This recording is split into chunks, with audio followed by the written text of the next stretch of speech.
Bonjour les amis. Avez-vous le livre avec vous? Ce livre contient des histoires de la parole de Dieu. Regardez les images et écoutez l'histoire. Venez apprendre quelque chose au sujet d'hommes qui connaissaient le seul vrai Dieu. Ces gens vivaient il y a très longtemps. Regardez les images dans le livre pendant que vous écoutez les histoires.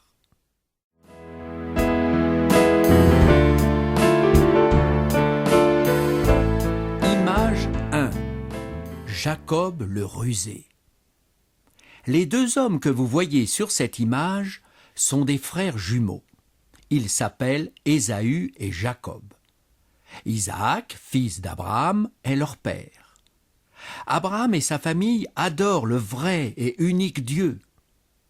La mère de ces jumeaux s'appelle Rebecca. Ésaü est le premier-né, c'est un parfait chasseur.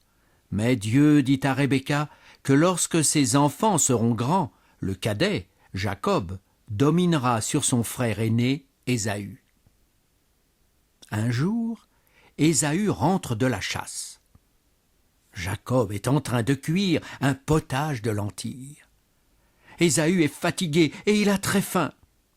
Il supplie Jacob de lui donner de la nourriture, mais Jacob lui dit « Vends-moi aujourd'hui ton droit d'aînesse ».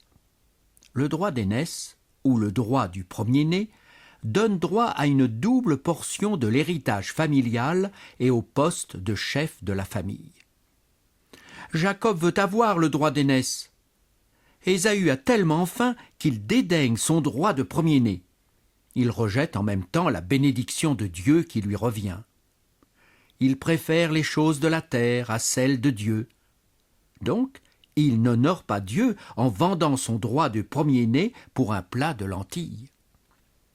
Le nom de Jacob veut dire trompeur. Dieu promet que Jacob sera plus important qu'Ésaü. Dieu ne veut pas qu'on trompe les autres. Il ne veut pas qu'on agisse à sa place, mais plutôt qu'on s'attende à lui, et lui, il fera ce qu'il a promis.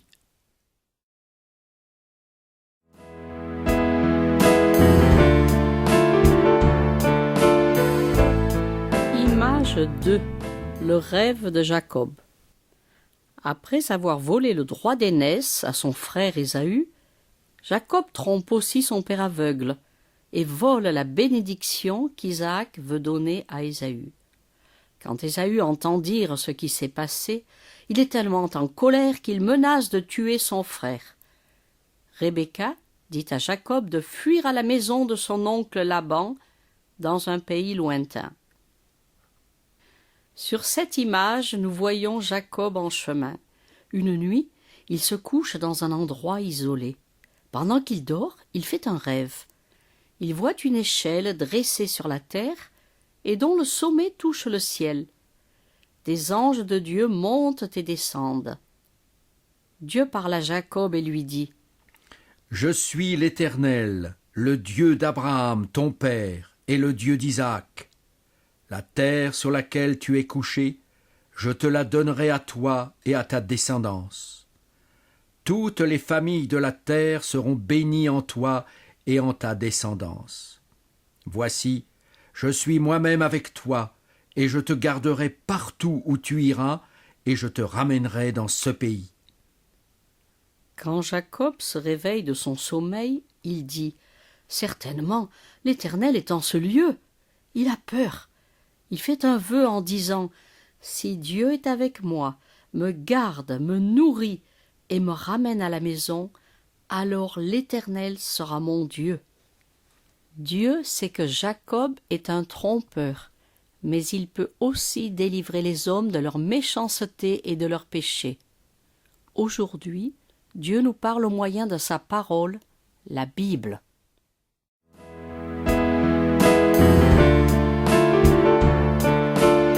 Image 3. Jacob et Laban. Voici Jacob plusieurs années après son rêve. Il est resté chez son oncle Laban, le frère de sa mère.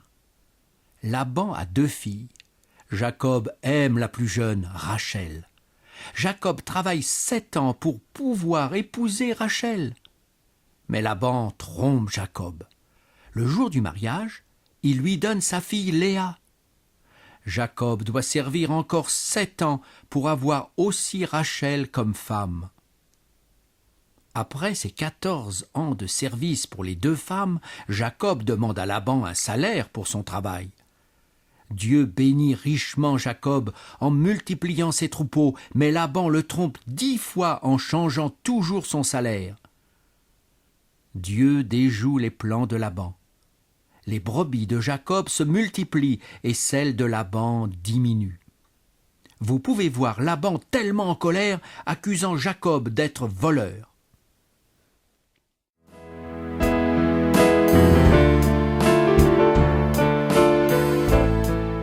Image 4. Jacob rencontre Dieu. Au milieu de ses difficultés avec Laban, Dieu dit à Jacob: « Retourne au pays de tes pères, et je serai avec toi. » Il part avec ses femmes et ses troupeaux sans dire un mot à Laban.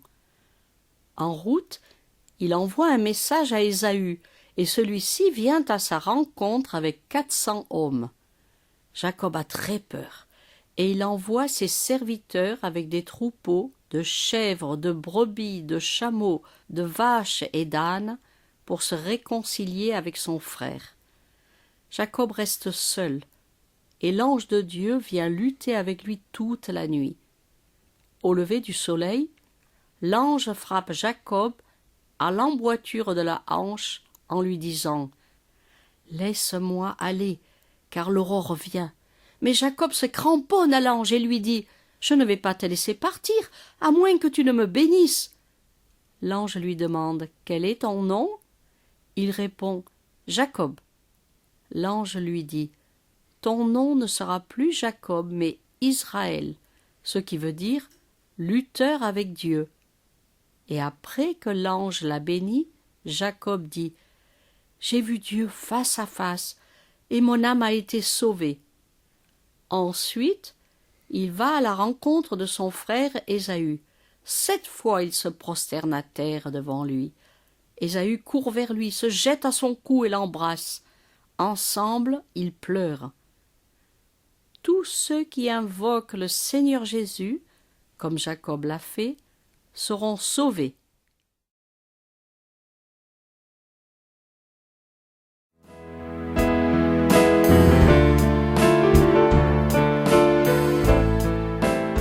Image 5. Le rêve de Joseph. Jacob, qu'on appelle aussi Israël, a 12 fils. Son fils préféré est Joseph, qui est le fils aîné de Rachel. Jacob donne à Joseph une belle tunique de plusieurs couleurs, et ses frères, voyant que leur père aime Joseph plus que tous, le prennent en haine. Un jour, Joseph a un songe. Sur cette image, vous pouvez voir Joseph qui raconte son rêve à ses frères. Voici ce qu'il dit.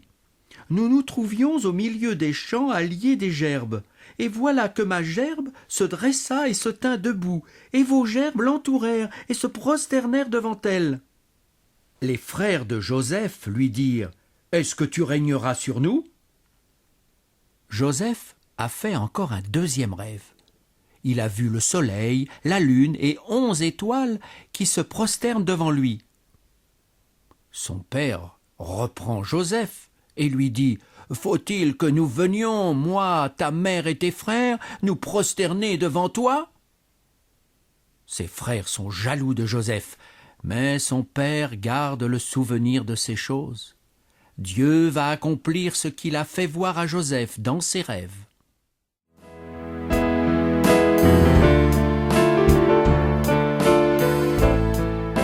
Image 6. Joseph est vendu par ses frères. Les frères de Joseph partent avec les troupeaux de leur père Israël. Un jour, son père dit à Joseph: « Tu vas aller voir si tes frères sont en bonne santé et si le troupeau va bien. Tu m'en rapporteras des nouvelles. » Quand les frères de Joseph le voient venir, ils ont la pensée de le tuer en disant: « Ah, nous verrons ce que deviendront ces rêves. » Ruben, l'aîné, veut épargner Joseph et propose de le jeter dans un puits. C'est alors qu'une caravane d'Ismaélites, en route pour l'Égypte, arrive. Judas, un des frères de Joseph, dit aux autres: « Quel intérêt avons-nous à tuer notre frère et à cacher son sang? Venez, vendons-le aux Ismaélites et ne mettons pas la main sur lui. » Regardez bien l'image. Les frères de Joseph le font sortir du puits. Ils le vendent pour 20 pièces d'argent. Puis, ils trempent le beau manteau de Joseph dans le sang d'un bouc et l'apportent à leur père Jacob. Quand Israël voit le manteau de Joseph plein de sang, il pense que Joseph a été tué par une bête sauvage. Alors il se met à pleurer la mort de son fils, refuse d'être consolé pendant longtemps. La jalousie est une chose affreuse. Elle pousse les hommes à commettre de très mauvaises actions. Mais Dieu va utiliser cette situation douloureuse pour Joseph pour lui faire du bien, à lui et à toute sa famille à la fin.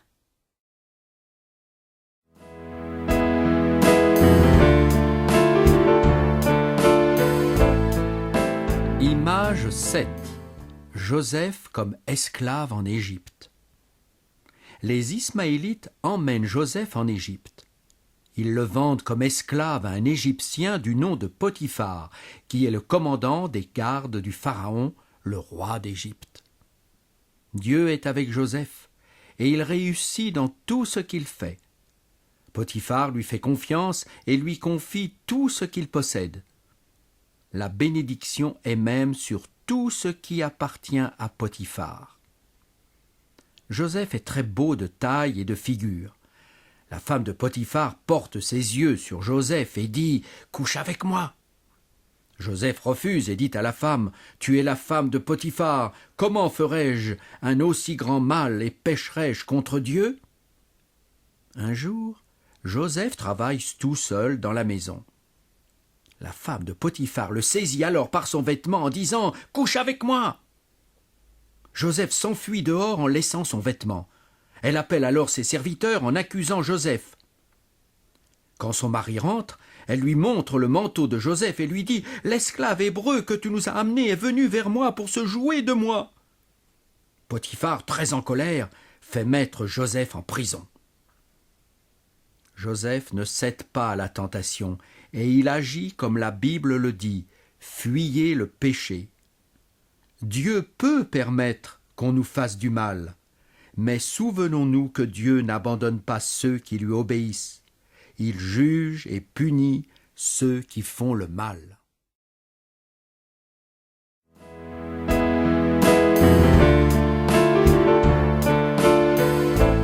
Image 8. Joseph en prison. Joseph est jeté en prison, mais Dieu est toujours avec lui. Le gardien de la prison confie à Joseph la responsabilité de tous les autres prisonniers. Un jour, le chef des échansons et le chef des panetiers du roi sont enfermés dans la même prison que Joseph. L'échanson est celui qui sert à boire au roi, et le panetier est celui qui prépare son pain. Le roi s'appelle aussi le Pharaon. Une nuit, l'échanson et le panetier font chacun un rêve. Ils sont troublés et personne ne peut leur expliquer leur rêve. Joseph leur dit « N'est-ce pas à Dieu qu'appartiennent les explications? Racontez-moi donc vos rêves. » Dieu révèle à Joseph l'explication des rêves de ces deux prisonniers. Sur cette image, vous pouvez voir le rêve que l'échanson a fait. Il dit à Joseph « Dans mon rêve, voilà qu'il y avait un cep de vigne devant moi. Ce cep avait 3 sarments. La coupe du Pharaon était dans ma main. Je pris les raisins, je les pressai dans la coupe, et je mis la coupe dans la main du Pharaon. » Joseph explique alors à l'échanson la signification de son rêve. Il dit « Encore 3 jours, et le Pharaon relèvera ta tête et te rétablira dans ta fonction. » Le panetier, encouragé, raconte aussi son rêve à Joseph. Il a vu 3 paniers avec du pain et les oiseaux les mangent. Joseph lui explique que ce rêve signifie qu'il va être tué par le roi dans 3 jours. Ce que Joseph annonce se passe comme il l'a dit. L'échanson est rétabli dans ses fonctions et le pharaon fait pendre le panetier. Joseph demande à l'échanson de parler au pharaon en sa faveur pour le faire sortir de prison. L'échanson oublie Joseph, qui doit rester encore 2 ans en prison. Mais Dieu ne l'oublie pas.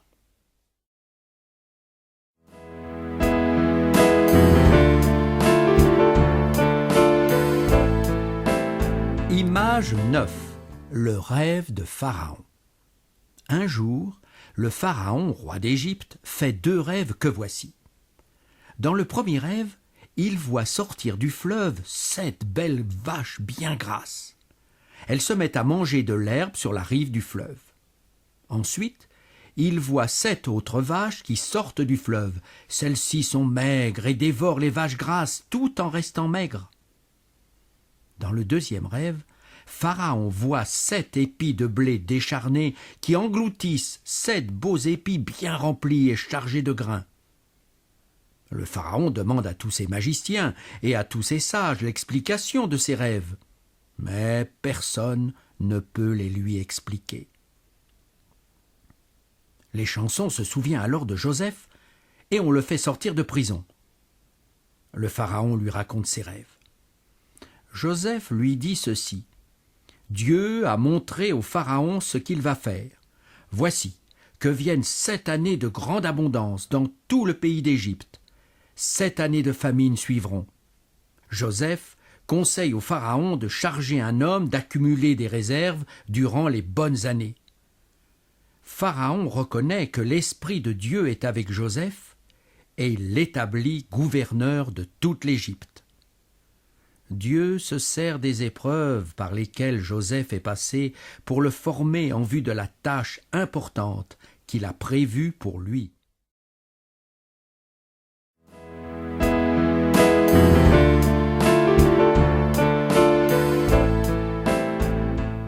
Image 10.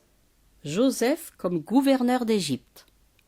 Joseph devient le gouverneur de toute l'Égypte, honoré et élevé par le roi.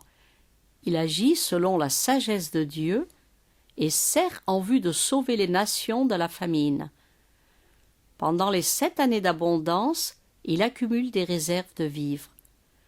Quand les années de famine commencent, le peuple égyptien demande à Joseph de lui donner à manger. Il y a aussi la famine dans le pays de Canaan, et les 10 fils d'Israël viennent en Égypte pour acheter du blé. Ils se présentent devant Joseph et s'inclinent devant lui.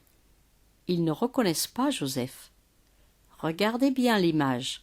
Joseph fait semblant de ne pas reconnaître ses frères. Il les accuse d'être des espions et il les fait mettre en prison pendant 3 jours. Ensuite, Joseph leur dit « Si vous êtes sincères, que l'un de vos frères reste en prison et vous autres partez.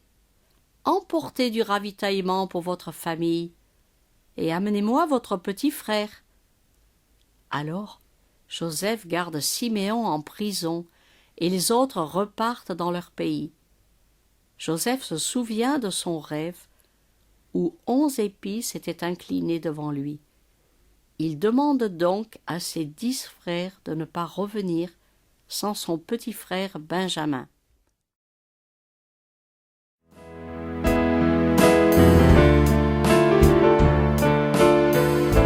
Image 11. Joseph se révèle à ses frères. Quand la nourriture est épuisée, les frères de Joseph doivent retourner en Égypte. Jacob, leur père, doit aussi laisser partir Benjamin, car Joseph l'a ordonné. Joseph est très content de voir ses frères et il les invite à manger avec lui. Il les fait asseoir selon leur âge et ils se regardent avec étonnement. Joseph ordonne ensuite à ses serviteurs de remettre l'argent dans le sac de chacun et sa coupe dans le sac de Benjamin, et il les laisse partir. À peine sorti de la ville, Joseph envoie son intendant pour arrêter ses frères, comme s'ils étaient des voleurs. La coupe est trouvée dans le sac de Benjamin. Tous les frères déchirent alors leurs vêtements et rentrent chez Joseph. Judas plaide en faveur de son frère Benjamin et propose d'aller en prison à la place de son frère. Alors Joseph ne peut plus se retenir. Il pleure en se jetant au cou de Benjamin et s'écrie « Je suis votre frère Joseph !» Ses frères ne peuvent rien répondre. Joseph leur dit « C'est pour vous sauver la vie que Dieu m'a envoyé devant vous. Ce n'est donc pas vous qui m'avez envoyé ici, mais c'est Dieu. Venez tous chez moi en Égypte avec votre père et vos familles. Je prendrai soin de vous. »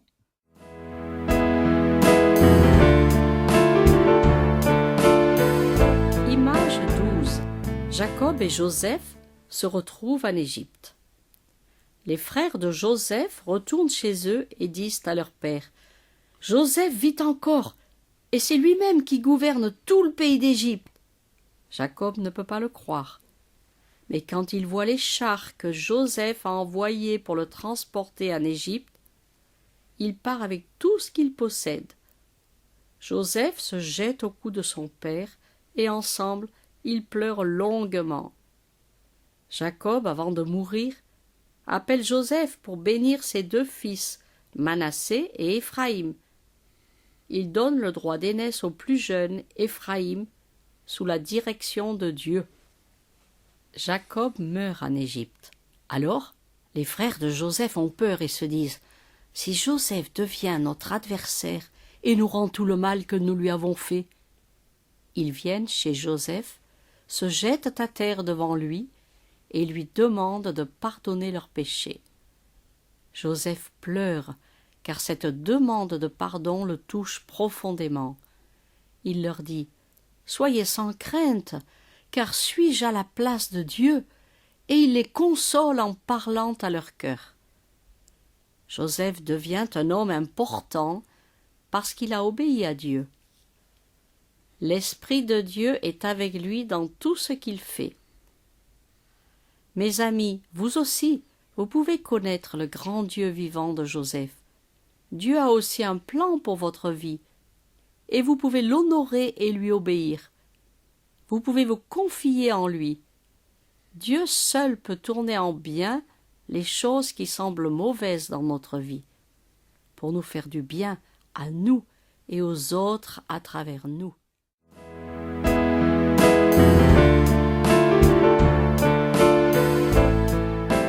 Image 13. Le bébé Moïse. Après la mort de Joseph, les enfants d'Israël se multiplient, deviennent puissants et remplissent le pays. Il s'élève alors un autre roi sur l'Égypte qui commence à accabler les Juifs. Il les traite comme des esclaves et plus tard ordonne de tuer à la naissance tous les garçons. Le peuple crie à l'Éternel et Dieu prépare un chemin pour les délivrer. Dans une famille de la tribu de Lévi, la femme met au monde un beau bébé, le cache durant 3 mois, puis le met dans une corbeille préparée pour qu'elle ne coule pas, et elle la dépose parmi les roseaux de la rivière.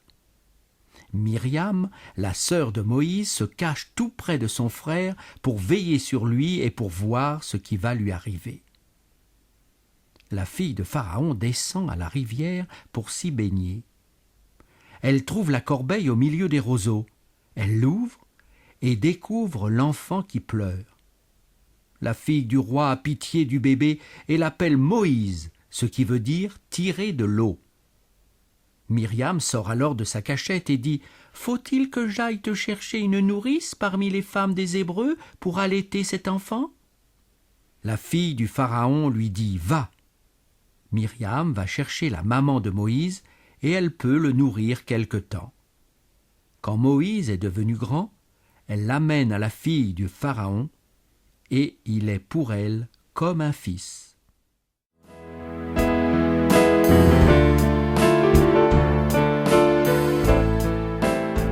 Image 14. Moïse et le buisson ardent.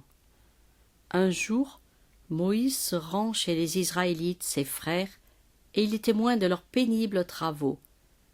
Il voit un Égyptien en train de frapper un homme hébreu. Moïse regarde de part et d'autre et tue l'Égyptien. Pharaon apprend cela et cherche à tuer Moïse. Moïse s'enfuit alors dans le pays de Madian. Le sacrificateur de Madian lui donne sa fille, Séphora, comme femme, et Moïse fait paître les brebis de Jéthro, son beau-père. 40 ans plus tard, Moïse est avec les brebis au désert et voit quelque chose d'étrange. Un buisson est en feu, mais ne se consume pas. Moïse veut s'approcher pour voir cela. Alors, du milieu du buisson ardent, Dieu parle à Moïse et lui dit « Moïse, Moïse, n'approche pas d'ici. Ôte tes souliers, car le lieu sur lequel tu te tiens est une terre sainte. » Il lui dit encore « Je suis le Dieu de ton père, le Dieu d'Abraham, le Dieu d'Isaac, le Dieu de Jacob. » Moïse se cache le visage, craignant de regarder Dieu. Dieu continue à parler à Moïse et lui dit « Les cris d'Israël sont montés jusqu'à moi. J'ai vu l'oppression des Égyptiens. Maintenant va, et tu feras sortir d'Égypte mon peuple, les enfants d'Israël. » Moïse répondit « Qui suis-je pour faire cela ?» Dieu dit « Je serai avec toi. » Moïse demande à Dieu de se révéler à lui encore davantage et Dieu lui dit « Je suis celui qui suis. Voilà mon nom pour l'éternité. » Dieu prépare Moïse pour un rude combat avec Pharaon et lui dit « Je sais que le roi d'Égypte ne vous laissera point partir, si ce n'est par une main puissante. J'étendrai ma main et je frapperai l'Égypte par toutes sortes de prodiges. Après cela, il vous laissera aller. Ces prodiges serviront aussi à convaincre ton peuple que je t'ai envoyé pour les délivrer. » Malgré tout cela, Moïse dit à Dieu « Ah, Seigneur, envoie qui tu voudras envoyer. » La colère de Dieu s'enflamme contre Moïse et il lui donne son frère Aaron comme aide. Mes amis, si Dieu nous appelle à un travail, il vaut mieux lui obéir et faire ce qu'il nous dit. Ses chemins pour nous sont parfaits et il nous accompagne. C'est tout ce dont nous avons besoin.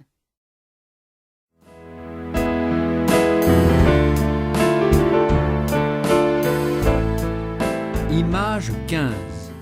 Moïse retourne en Égypte. Moïse obéit finalement à Dieu, et ensemble, avec Aaron, ils parlent à leur peuple. Ils vont chez Pharaon et lui disent « Ainsi parle l'Éternel, le Dieu d'Israël, laisse aller mon peuple. » Pharaon répond « Qui est l'Éternel pour que j'obéisse à sa voix ? Je ne connais point l'Éternel. » Et il donne aux Hébreux encore plus de travail qu'auparavant. Les chefs d'Israël accusent Moïse et Aaron. « Que l'Éternel regarde et qu'il vous juge !» Moïse apporte ses plaintes à Dieu et Dieu lui dit « Tu vas voir maintenant ce que je ferai à Pharaon. Une main puissante le forcera à chasser Israël. » Dieu se révèle encore à Moïse sous le nom l'Éternel. Et il promet de délivrer Israël et de faire d'eux le peuple de Dieu et de leur donner le pays de Canaan. Puis, Dieu envoie encore Moïse et Aaron chez Pharaon en disant « J'endurcirai son cœur et je multiplierai mes miracles. Le Pharaon ne vous écoutera pas, mais je ferai sortir mon peuple et les Égyptiens connaîtront que je suis l'Éternel. » Pharaon demande un miracle à Moïse.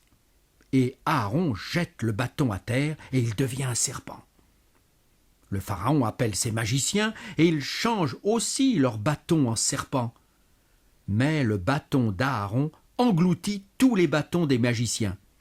Ainsi, tout le monde sait que le Dieu de Moïse et d'Aaron est plus grand que les dieux des Égyptiens, mais Pharaon endurcit son cœur. Dans la suite, les magiciens, avec leur puissance diabolique, réussissent à changer l'eau en sang, à faire venir des grenouilles, comme Moïse l'a fait, mais ils ne peuvent enlever ses plaies. Satan peut seulement amener le mal, mais Dieu, lui, est tout-puissant. Il peut changer des malédictions en bénédictions. Après cela, Dieu dit à Moïse, « Dis à Aaron, frappe la poussière de la terre, elle se changera en moustique. » Et les magiciens, malgré leurs enchantements, ne peuvent pas produire de moustiques. Ils disent à Pharaon, « C'est le doigt de Dieu !» Mais le cœur de Pharaon s'endurcit. Par la suite, Dieu envoie des mouches venimeuses, et le pays d'Égypte est dévasté par les mouches. Dans la contrée où habitent les Israélites, il n'y a point de mouches. Pharaon propose à Moïse de faire des sacrifices à leur Dieu dans le pays. Il demande à Moïse de prier Dieu qu'il les délivre des mouches, mais ensuite, il continue à endurcir son cœur. Dieu envoie encore une mortalité très grande en Égypte et il épargne les troupeaux des Israélites. Pharaon s'informe de cela, mais il endurcit encore son cœur. Dieu ordonne à Moïse et à Aaron de prendre de la cendre de fournaise et de la jeter vers le ciel. Même les magiciens n'osent plus se tenir devant Moïse à cause des ulcères malins qui en résultent. L'Éternel endurcit le cœur du roi. Dieu met en garde encore Pharaon et lui dit « Si je t'avais frappé par la mort, toi et ton peuple, tu aurais disparu de la terre. Mais je t'ai laissé subsister, afin que tu voies ma puissance et qu'on publie mon nom par toute la terre.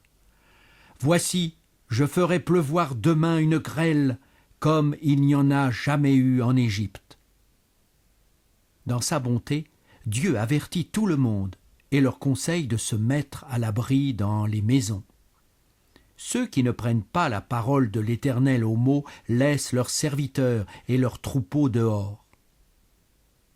Pharaon fait appeler Moïse et Aaron et leur dit « Cette fois-ci, j'ai péché, priez l'Éternel. » Moïse lui dit « Je prierai, mais je sais que toi et tes serviteurs, vous ne craindrez pas encore l'Éternel Dieu. » Le cœur de Pharaon s'endurcit encore. Dieu envoie encore des sauterelles qui dévorent tout ce qui a été épargné, et Moïse reproche à Pharaon sa dureté et lui dit « Jusqu'à quand refuseras-tu de t'humilier devant Dieu ?» Le peuple égyptien avertit même Pharaon et lui dit « Jusqu'à quand cet homme sera-t-il pour nous un piège ? Laisse aller ces gens ! Ne vois-tu pas encore que l'Égypte périt ?» Pharaon propose alors à Moïse de laisser partir les hommes, mais en laissant les femmes et les enfants. On chasse même Moïse et Aaron de la présence de Pharaon. Quand les sauterelles dévastent le pays, Pharaon appelle Moïse et Aaron et leur dit « J'ai péché contre l'Éternel et contre vous, mais pardonne mon péché pour cette fois seulement, et priez l'Éternel votre Dieu. » Après la délivrance, l'Éternel endurcit encore le cœur de Pharaon. Dieu prévoit d'autres plaies, et il envoie des ténèbres tellement épaisses que personne ne se lève de sa place pendant 3 jours. Pharaon appelle Moïse et lui dit « Allez, servez l'Éternel, mais laissez les animaux derrière vous. » Moïse lui dit « Aucune bête ne restera en Égypte. » L'Éternel endurcit le cœur de Pharaon, et il dit à Moïse « Sors de chez moi, garde-toi de paraître encore dans ma présence, car alors tu mourras. » Dieu annonce encore à Pharaon la dernière plaie. Il dit « Il y aura dans tout le pays d'Égypte de grands cris.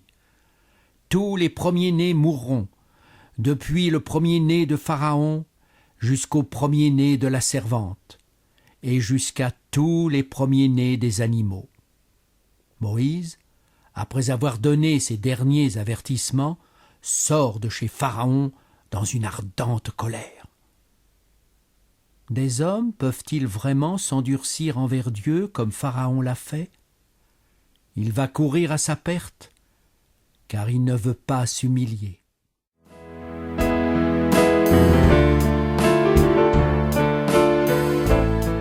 Image 16, la Pâque.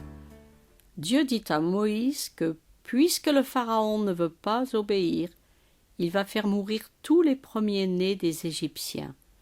Mais d'abord, Dieu donne ses instructions à Moïse et à Aaron pour protéger les familles des Israélites et pour qu'ils se préparent à quitter l'Égypte. Il dit : On prendra un agneau pour chaque famille. On prendra de son sang et l'on en mettra sur les 2 poteaux et sur le linteau de la porte des maisons où on le mangera. C'est la Pâque de l'Éternel.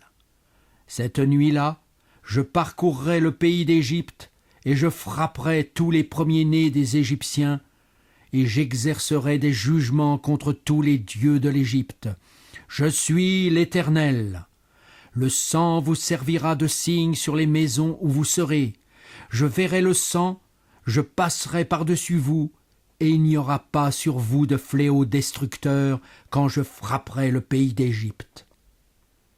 Tous les premiers-nés du pays d'Égypte meurent cette nuit-là, comme Dieu l'a dit, y compris le premier-né du Pharaon. Alors, le Pharaon convoque Moïse et Aaron et leur dit : Levez-vous, sortez du milieu de mon peuple, vous et les enfants d'Israël. Allez, servez l'Éternel, comme vous l'avez dit. Beaucoup plus tard, Dieu envoie son Fils, appelé Jésus-Christ, pour mourir en sacrifice pour nous. Le sang de l'agneau du temps de Moïse est un symbole du sang de Jésus-Christ, l'agneau de Dieu, qui ôte le péché du monde.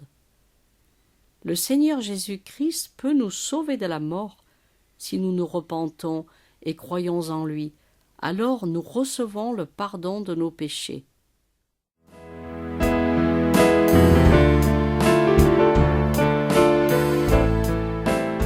Image 17. Dieu délivre Israël. Le peuple d'Israël est chassé de l'Égypte, et les gens donnent même de grands cadeaux. Dieu les précède de jour dans une colonne de fumée pour les guider et la nuit dans une colonne de feu pour les éclairer. Alors, les Égyptiens se disent : Qu'avons-nous fait en laissant partir Israël, dont nous n'aurons plus les services ?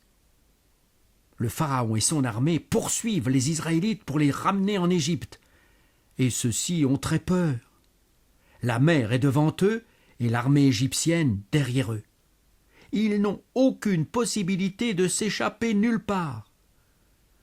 Moïse leur dit : Soyez sans crainte, restez sur place et voyez comment l'Éternel va vous délivrer aujourd'hui. La colonne de fumée qui est devant les Israélites passe derrière eux, entre leur camp et celui des Égyptiens. Dieu dit à Moïse : Toi, lève ton bâton, étends ta main sur la mer et fends-la. Alors Moïse étend sa main sur la mer. L'Éternel refoule la mer toute la nuit par un puissant vent d'Orient. Il met la mer à sec, et les eaux sont comme une muraille à leur gauche et à leur droite. Les Israélites traversent la mer à pied sec. Les Égyptiens essayent de les poursuivre dans la mer, mais Dieu dit à Moïse : Étends ta main sur la mer, et les eaux reviendront sur les Égyptiens, sur leurs chars et sur leurs cavaliers. Ainsi, toute l'armée égyptienne est noyée dans la mer. Israël voit donc par quelle main puissante l'Éternel agit contre les Égyptiens et comment il les délivre. Les Israélites craignent l'Éternel et croient en lui et en Moïse, son serviteur.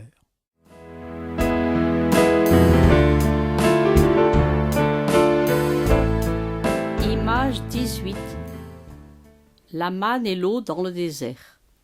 Le peuple d'Israël chante alors un cantique à la gloire de Dieu. Ensuite, ils partent dans le désert et ils ne trouvent pas d'eau.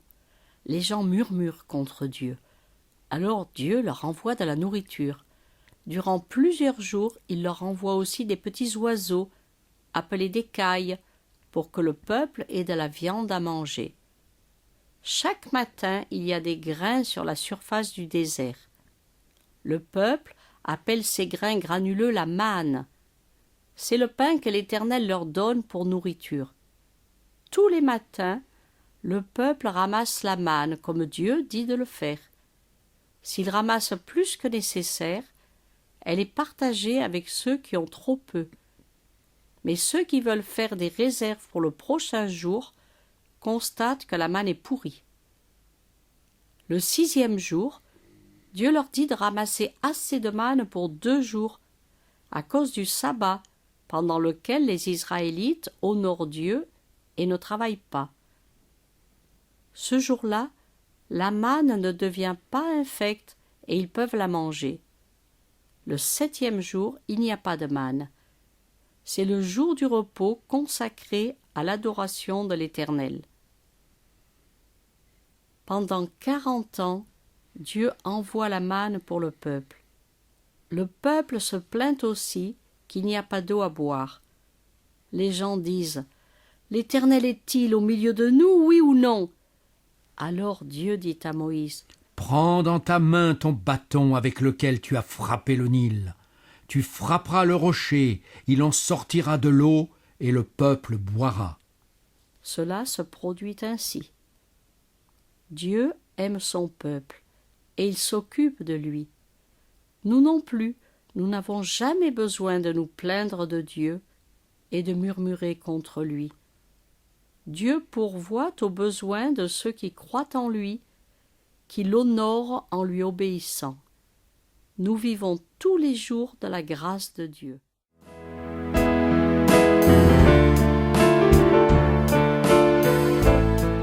Image 19.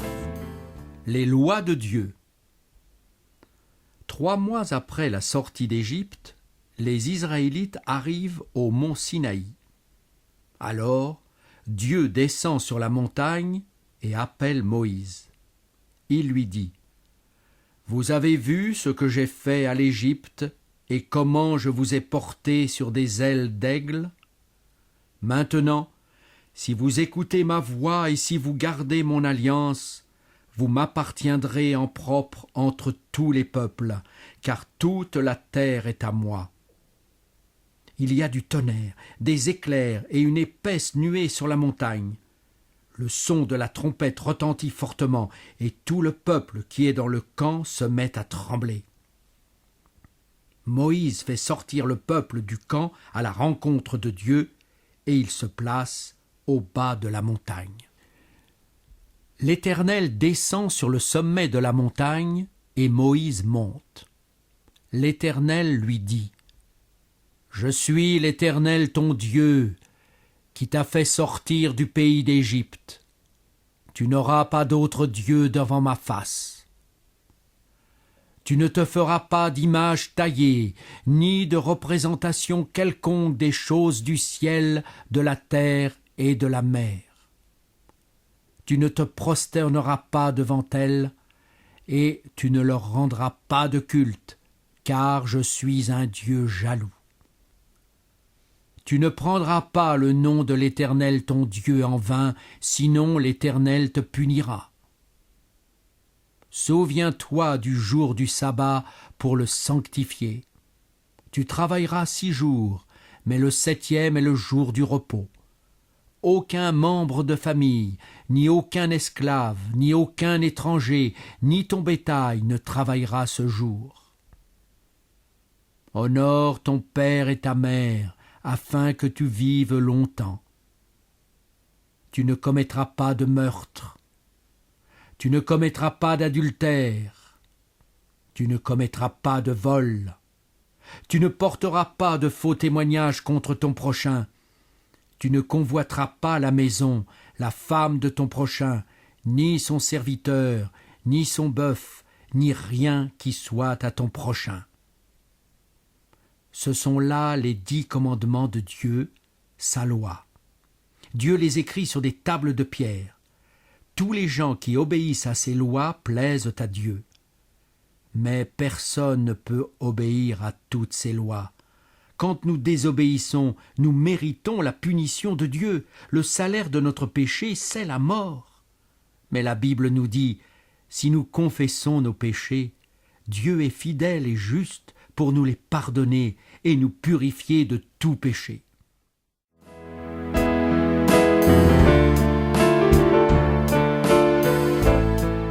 Image 20. Le serpent dans le désert. Dieu promet de donner aux Israélites un pays qui va être le leur. C'est le pays de Canaan où Abraham et Jacob ont habité il y a très longtemps. Cependant, le peuple ne croit pas à la promesse de Dieu. Ils se révoltent maintes fois contre Dieu et n'obéissent pas à ses lois. Ils parlent contre Dieu et contre Moïse. Ils disent « Pourquoi nous avez-vous fait monter hors d'Égypte pour que nous mourions dans le désert ?» Alors, l'Éternel envoie contre le peuple des serpents brûlants qui mordent les gens, et beaucoup d'Israélites meurent. Les gens vont voir Moïse et lui disent « Nous avons péché, car nous avons parlé contre l'Éternel et contre toi. Prie l'Éternel afin qu'il éloigne de nous ces serpents. » Moïse prie l'Éternel pour le peuple. Dieu lui dit de faire un serpent de bronze et de le mettre sur une perche. Quand quelqu'un est mordu par un serpent brûlant, il peut regarder le serpent de bronze et il reste en vie. Moïse est un grand prophète de Dieu. 40 ans après avoir conduit le peuple de Dieu hors d'Égypte, il meurt sur le mont Nebo. Les gens qui ont quitté l'Égypte avec lui sont tous morts dans le désert. Ils ne sont pas entrés dans le pays que Dieu leur avait promis, parce qu'ils se sont souvent révoltés contre lui. Mais leurs enfants se sont plus tard établis dans le pays de Canaan. Aujourd'hui, on appelle ce pays Israël. C'est le pays des Israélites, appelés aussi les Juifs. Mes amis, Dieu nous promet aussi un pays merveilleux, où nous habiterons après notre mort.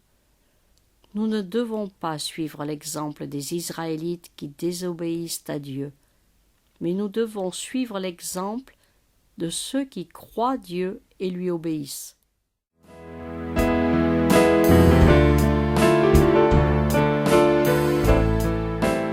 Image 21. Le prophète comme Moïse. Avant que Moïse ne meure, Dieu lui ordonne de dire au peuple « Je leur susciterai du milieu de leurs frères un prophète comme toi. Je mettrai mes paroles dans sa bouche, et il leur dira tout ce que je lui commanderai. » Ce prophète, c'est Jésus. Il était agréable à Dieu dans tout ce qu'il faisait. Dieu l'a envoyé pour enseigner son peuple, les Juifs, et pour leur faire connaître son Père qui est au ciel. Par ses miracles, Jésus montre à tous qu'il est venu de Dieu. Comme Dieu a donné de la manne aux Israélites, Jésus nourrit aussi 2 fois de grandes foules. Un jour, Jésus enseigne une foule d'au moins 5000 hommes. Ils ont faim, ils n'ont rien à manger. Un jeune garçon dans la foule a 5 pains et 2 poissons. Jésus prend les pains et les poissons du garçon, rend grâces à Dieu, et puis il les distribue à tous ces gens assis sur l'herbe. Après que tout le monde a bien mangé, Jésus dit à ses disciples de ramasser tous les restes du repas. Il recueille 12 paniers pleins de morceaux. Les gens sont très étonnés et disent « Celui-ci est vraiment le prophète qui doit venir dans le monde. » Jésus dit à cette foule « Moi, je suis le pain de vie. Vos pères ont mangé la manne dans le désert, et ils sont morts. Moi, je suis le pain vivant descendu du ciel. Si quelqu'un mange de ce pain, il vivra éternellement, et le pain que je donnerai, c'est ma chair, pour la vie du monde. » Jésus leur dit qu'il va mourir pour leurs péchés, pour qu'ils aient la vie.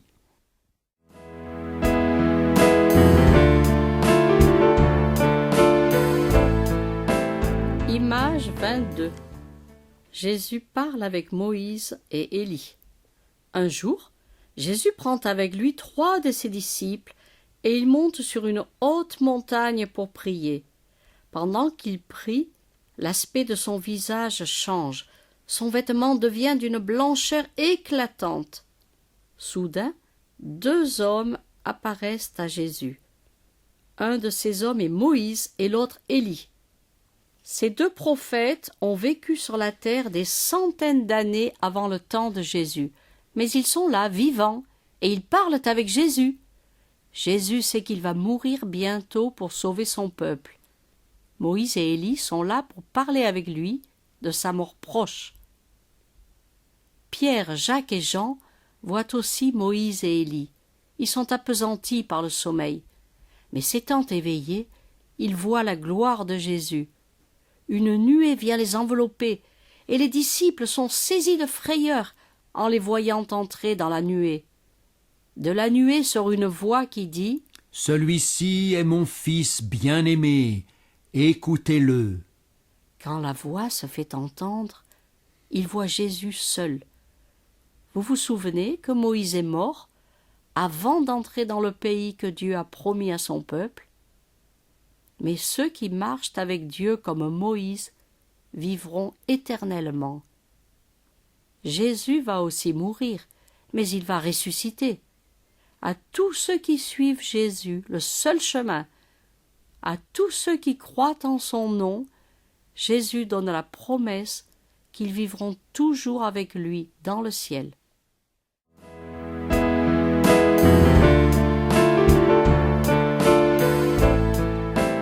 Image 23. Jésus est mort pour nous. Jésus ne fait que le bien autour de lui. Il enseigne à tous la parole de Dieu. Il guérit des lépreux, des aveugles, des paralysés. Il délivre des gens possédés par des démons et il ressuscite même des morts. Malgré tout, les gens le rejettent avec haine, car il leur dit qu'ils sont des pécheurs. Les chefs religieux le condamnent à mort et le clouent sur une croix. 2 autres hommes sont crucifiés en même temps que Jésus. Ces 2 hommes sont des voleurs et des meurtriers, et ils sont mis à mort à cause de leurs propres péchés. Mais l'un des brigands implore Jésus de se souvenir de lui au ciel, et Jésus lui dit « Aujourd'hui, tu seras avec moi au paradis. » Jésus n'a jamais fait de mal, il n'a jamais péché, il est mort à cause de nos péchés. Tous les humains suivent les mauvaises voies de Satan, nous offensons tous Dieu, nous lui désobéissons. La punition pour cela, c'est la mort. C'est d'être séparé de Dieu pour toujours et de passer l'éternité avec Satan dans l'étang de feu. En mourant sur la croix, Jésus prend notre punition à notre place. Ainsi, Jésus gagne la victoire sur Satan et sur la mort. Le chef des soldats, ayant vu tout ce qui s'est passé, dit « Certainement, celui-ci est le Fils de Dieu. » Vous souvenez-vous du serpent de bronze que Moïse met sur une perche dans le désert? Tous les Israélites qui le regardent et obéissent ainsi à la parole de Dieu sont sauvés de la mort. Tous ceux qui regardent à Jésus, qui croient en lui et le suivent, sont sauvés de la mort éternelle dans l'étang de feu. La parole de Dieu dit « Car Dieu a tant aimé le monde, qu'il a donné son Fils unique, afin que quiconque croit en lui ne périsse pas, mais qu'il ait la vie éternelle. »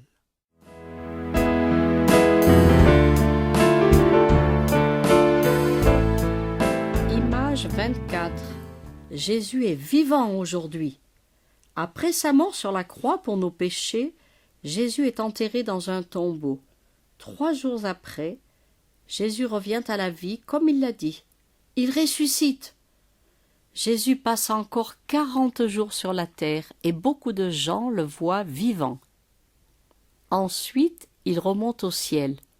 Ses amis le regardent et il leur dit « Allez dans le monde entier prêcher la bonne nouvelle. Enseignez-leur à observer tout ce que je vous ai prescrit. Et voici, je suis avec vous tous les jours, jusqu'à la fin du monde. » Jésus est toujours vivant, et il est au ciel, assis à la droite de Dieu, où il intercède pour les siens. Moïse était un grand prophète de Dieu, mais Jésus est tellement plus grand que Moïse. Jésus est le Fils de Dieu, Il est Dieu, et il nous fait connaître Dieu et son amour. Jésus est le chemin, le médiateur, celui qui nous réconcilie avec Dieu, qui nous rétablit dans de bonnes relations avec Dieu. Moïse a conduit les Israélites à travers la mer et à travers le désert. Jésus est venu sauver tous les gens qui acceptent de le suivre. Nos corps doivent mourir, mais chacun de nous va continuer à vivre dans la vie éternelle. Nous allons vivre ou bien avec Satan en enfer, dans les temps de feu, ou bien avec Dieu au ciel.